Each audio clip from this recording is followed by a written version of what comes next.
75 years ago. As leaders prepare to gather here from across the world, it is fitting that we begin with a celebration of the special relationship between the United Kingdom and the United States, enduring partners who stood side by side on that historic day and every day since. For generations, at the heart of the transatlantic alliance has been our shared democratic values, our common interests, and our commitment to justice. It is that unity of purpose that will preserve the deep-rooted ties between our people and underpin our nation's security and prosperity for the next 75 years and beyond. So I am very pleased to welcome the President of the United States of America on this state visit to the United Kingdom. For the past 2.5 years, the President and I have had the duty and privilege of being the latest guardians of this precious and profound friendship between our countries. As with our predecessors, when we have faced threats to the security of our citizens and our allies, we have stood together and acted together. When Russia used a deadly nerve agent on the streets of our country, alongside the UK's expulsions, the President expelled 60 Russian intelligence officers, the largest contribution towards an unprecedented global response. And in Syria, when innocent men, women and children were victims of a barbaric chemical weapons attack, Britain and America, along with France, carried out targeted strikes against the regime. Since we spoke about NATO during my first visit to the White House, we have maintained our support for this crucial alliance.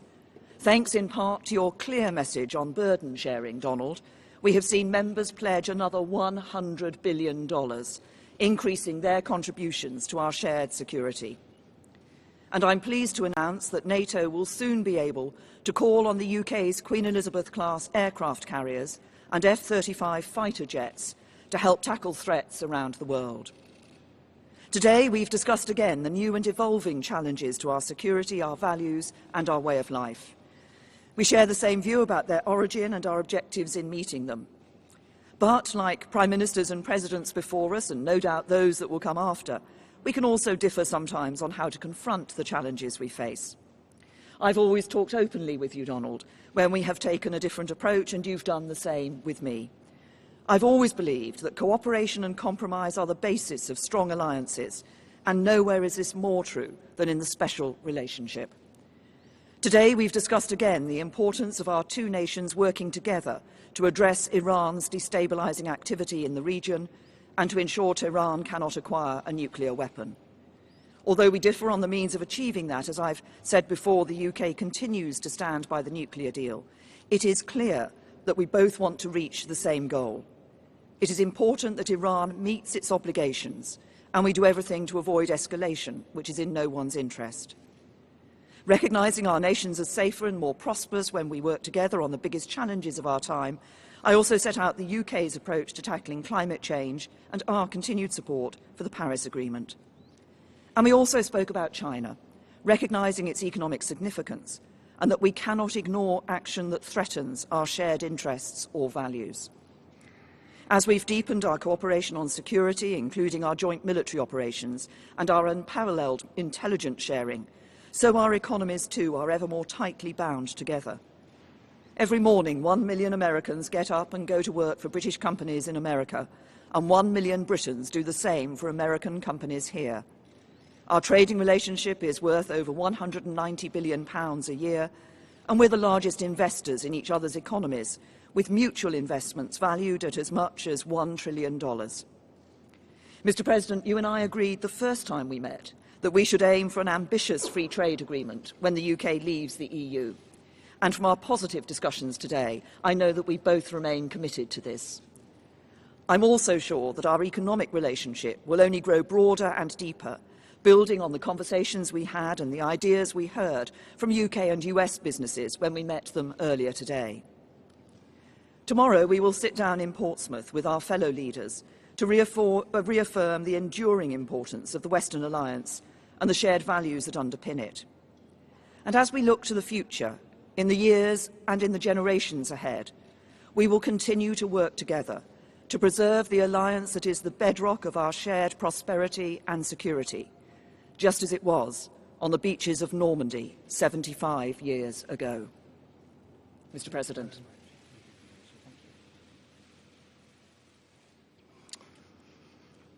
Well, thank you, Prime Minister May. Melania and I are honored to return to London as our nations commemorate the 75th anniversary of D-Day in World War II. We want to thank Her Majesty the Queen, who I had a lovely dinner with last night, a fantastic person, fantastic woman, for so graciously inviting us to this state visit. It was very, very special. Our thanks as well to Prime Minister and Mr. May for the warm welcome they've given the First Lady and me as we remember the heroes who laid down their lives to rescue civilization itself. On June 6, 1944, tens of thousands of young warriors left these shores by the sea and air to begin the invasion of Normandy and the liberation of Europe and the brutal Nazi occupation. It was a liberation like few people have seen before. Among them were more than 130,000 American and British brothers in arms. Through their valor and sacrifice, they secured our homelands and saved freedom for the world. Tomorrow, Prime Minister May and I will attend a commemoration ceremony in Portsmouth, one of the key embarkation points for the invasion. More than 1.5 million American service members were stationed right here in England in advance of the landings that summer. The bonds of friendship forged here and sealed in blood on those hallowed beaches will endure forever. Our special relationship is grounded in common history, values, customs, culture, language, and laws. Our people believe in freedom and independence as a sacred birthright and cherished inheritance worth defending at any cost. As the Prime Minister and I discussed in our meetings today and yesterday, the United States and the United Kingdom share many goals and priorities around the world. I want to thank the people of the United Kingdom for their service and partnership in our campaign to defeat ISIS. As we announced a few months ago, ISIS's territorial caliphate in Syria and Iraq has been completely obliterated, defeated. The United Kingdom is also a key partner in NATO. The Prime Minister and I agree that our NATO allies must increase their defense spending. We've both been working very hard toward that end, and we are very current, and some of them are not. We can't allow that to happen, but I appreciate everything you've done in that regard. We expect a growing number of nations to meet the minimum 2% of GDP requirement. To address today's challenges, all members of the alliance must fulfill their obligations. They have no choice. They must fulfill their obligation. Among the pressing threats facing our nations is the development and spread of nuclear weapons. Perhaps that's our greatest threat. The United States and the United Kingdom are determined to ensure that Iran never develops nuclear weapons and stops supporting and engaging in terrorism. And I believe that will happen. In protecting our nations, we also know that the border security is national security. Today, the Prime Minister and I discussed our thriving economic relationship. Both countries are doing very well, and participated in a roundtable with industry and business leaders. I can say probably the biggest business leaders anywhere in the world. Our nations have more than $1 trillion invested in each other's economics. The United Kingdom is America's largest foreign investor and our largest European export market. That's a lot of importance. As the UK makes preparations to exit the European Union, the United States is committed to a phenomenal trade deal between the U.S. and the UK. There is tremendous potential in that trade deal. I say probably 2 and even 3 times of what we're doing right now. Tremendous potential. 75 years ago this Thursday, courageous Americans and British patriots set out from this island toward history's most important battle. They stormed forward out of ships and airplanes, risking everything to defend our people and to ensure that the United States and Britain would forever remain sovereign and forever remain free. Following this press conference, Prime Minister May, Mr. May, the First Lady, my family and I will visit the legendary Churchill War Rooms beneath the streets of London. I look forward to that. In his famous speech on this day in June 1940, Prime Minister Churchill urged his countrymen to defend our island, whatever the cost may be. As we mark this solemn anniversary of D-Day, we remember that the defense of our nations does not begin on the battlefield, but within the heart of every patriot. Today, let us renew our pledge, engraved at the American Cemetery in Normandy and inscribed by President Dwight Eisenhower in St. Paul's Cathedral, right here in London, that the cause for which they died shall live. Prime Minister May, it's been a true honor. I have greatly enjoyed working with you. You are a tremendous professional and a person that loves your country dearly. Thank you very much. Really an honor. Thank you for the invitation to memorialize our fallen heroes and for your partnership in protecting and advancing the extraordinary alliance between the American and the British people. It's the greatest alliance the world has ever known. Thank you, Prime Minister. Thank you. Thank you. Thank you very much.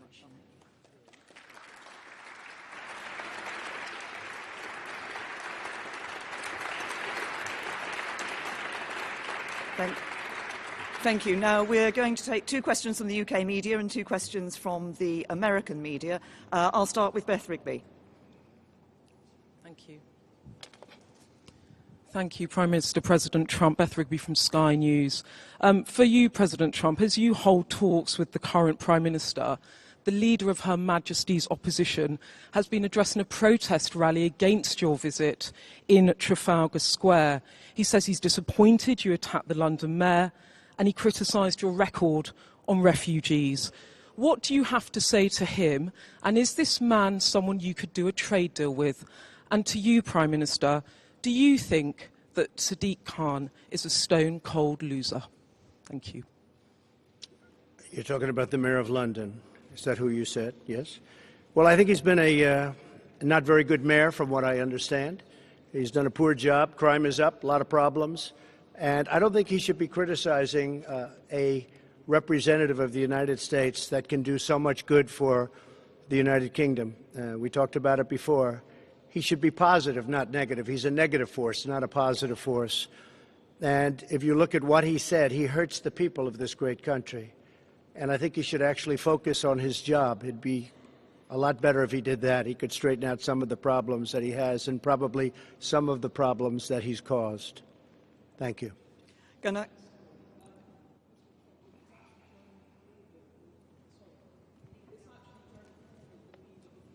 Sure, yes, he wanted to meet with me, and I told him no. Yes. Well, I don't know Jeremy Corbyn. Never met him. Never spoke to him. He wanted to meet today or tomorrow, and I decided that I would not do that. I think that he is, from where I come from, somewhat of a negative force. I think that people should look to do things correctly as opposed to criticize. I really don't like critics as much as I like and respect people that get things done. So I've decided not to meet. As far as the protests, I have to tell you, because I commented on it yesterday, we left, the Prime Minister, the Queen, the royal family. There were thousands of people on the streets cheering. And even coming over today, there were thousands of people cheering. And then I heard that there were protests. I said, where are the protests? I don't see any protests. I did see a small protest today when I came, very small. So a lot of it is fake news, I hate to say. But you saw the people waving the American flag, waving your flag. It was tremendous spirit and love. There was great love. It was an alliance. And I didn't see the protesters until just a little while ago, and it was a very, very small group of people put in for political reasons. So it was fake news. Thank you. And I would say to both the Mayor of London and to Jeremy Corbyn, The discussions that we have had today are about the future of this most important relationship between the US and the UK. As the President described it, the greatest alliance the world has seen. It is this deep, special relationship and partnership between the United States and the United Kingdom that ensures our safety and security, and the safety and security of others around the world too. And it is this relationship that helps to ensure there are jobs that employ people here in the UK and in the United States, that underpins our prosperity and our future. That is a relationship we should cherish. It is a relationship we should build on. It is a relationship we should be proud of. Mr. President, would you like to... Big, and this really is a very big and important alliance. And I think people should act positively toward it because it means so much for both countries. It means so much, and it's been so good. Steve Holland. Yes, go ahead, Steve. Thank you, Mr. President. Thank you. Is that on? There. What is your current view on Brexit, sir? Should Britain leave the European Union if there is no agreement by October 31st? And for the Prime Minister, what will be the ramifications for the UK if there is not a deal? Well, I don't like to take positions in things that I'm not, really. I understand the issue very well. I really predicted what was going to happen. Some of you remember that prediction. It was a strong prediction made at a certain location on a development we were opening the day before it happened. And I thought it was going to happen because of immigration more than anything else, but probably it happens for a lot of reasons. But I would say, yeah, I would think that it will happen, and it probably should happen. This is a great, great country, and it wants its own identity. It wants to have its own borders. It wants to run its own affairs. This is a very, very special place, and I think it deserves a special place. And I thought maybe for that reason, and for others, but that reason it was going to happen. Yeah, I think it will happen. And I believe the Prime Minister's brought it to a very good point where something will take place in the not-too-distant future. I think she's done a very good job. I believe it would be good for the country, yes. And from my point of view, I believe it is important for us to deliver Brexit. We gave that choice to the British people. Parliament overwhelmingly gave the choice to the British people. We should now deliver on that choice. I continue to believe that actually it's in the best interests of the UK to leave the European Union in an orderly way with a deal. I think we have a good deal. Sadly, the Labour Party and other MPs have so far stopped us from delivering Brexit and that deal. But we will, but obviously this is an issue that is going to continue here in the UK. I think the important thing is we deliver Brexit, and once we're out of the European Union, we will be able to do what we've been talking about today and develop not just that free trade agreement, but a broader economic partnership into the future. If I could just follow up on a related matter, Mr. President, are you prepared to impose limits on intelligence sharing with Britain if they do not put in place some restrictions on Huawei? No, because we're going to have absolutely an agreement on Huawei and everything else. We have an incredible intelligence relationship, and we will be able to work out any differences. I think we're not going to have it. We did discuss it. I see absolutely no limitations. We've never had limitations. This is a truly great ally and partner, and we'll have no problem with that. Okay? Francis. Mr. President, Francis Elliott from The Times. Do you agree with your ambassador that the entire economy needs to be on the table in a future trade talk, a trade deal, including the NHS? And Prime Minister, are you tempted to take the Prime Minister President up at his word and stick around for a bit until the trade deal is done? I think we're going to have a great trade deal, yes. I think we're going to have a great and very comprehensive trade deal.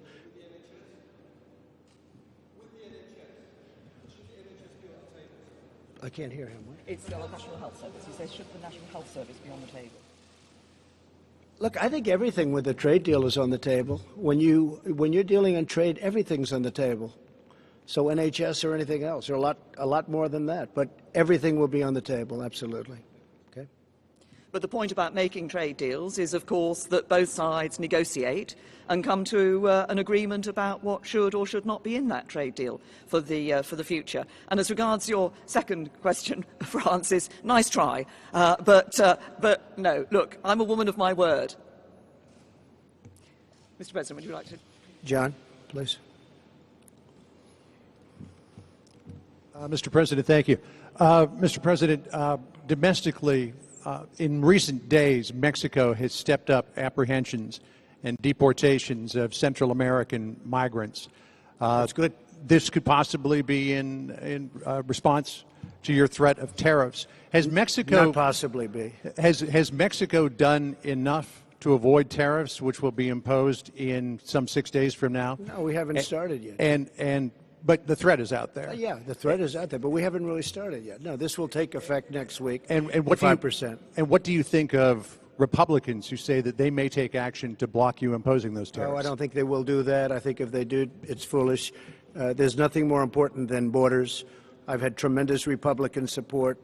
I have a 94% approval rating as of this morning in the Republican Party. That's an all-time record. Can you believe that? Isn't that something? I love records. But we have a 94% approval rating in the Republican Party. I want to see security at our border. I'm going to see great trade. I'm going to see a lot of things happening, and that is happening. And as you know, Mexico called. They want to meet. They're going to meet on Wednesday. Secretary Pompeo is going to be at the meeting, along with a few others that are very good at this, and we are going to see if we can do something. But I think it's more likely that the tariffs go on, and we'll probably be talking during the time that the tariffs are on and they're going to be paid. And if they don't step up and give us security for our nation, look, millions of people are flowing through Mexico. That's unacceptable. Millions and millions of people are coming right through Mexico. It's a 2,000-mile journey, and they're coming up to our border. And our Border Patrol, which is incredible, they're apprehending them. But our laws are bad because the Democrats don't want to pass laws that could be passed in 15 minutes, that could be passed quickly. In one day, it could change. But even beyond the laws, Mexico shouldn't allow millions of people to try and enter our country. And they could stop it very quickly. And I think they will. And if they won't, we're going to put tariffs on. And every month, those tariffs go from 5% to 10% to 15% to 20% and then to 25%. And what will happen then is all of those companies that have left our country and gone to Mexico are going to be coming back to us. And that's okay. That's okay.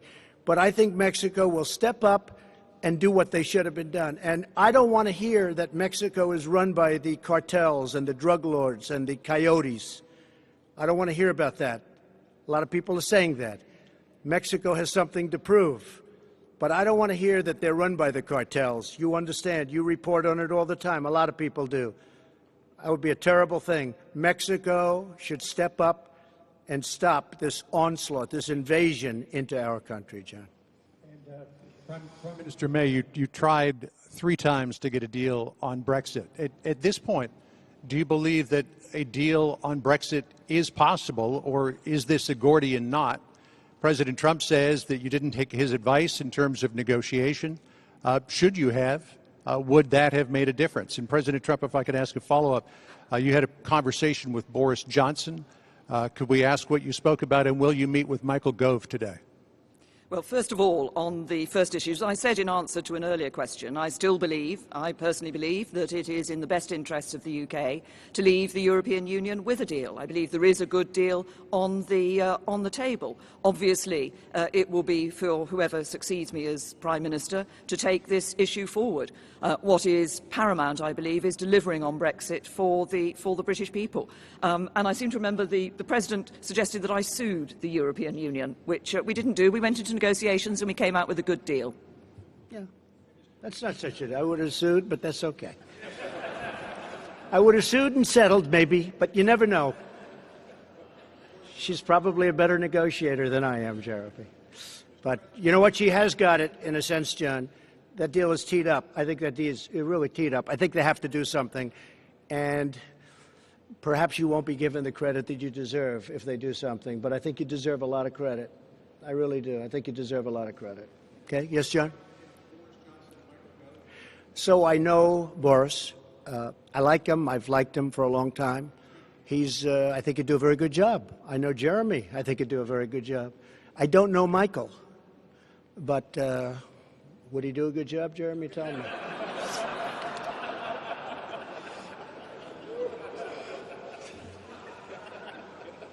Okay? Good. Thank you very much, everybody. Thank you. Thank you very much.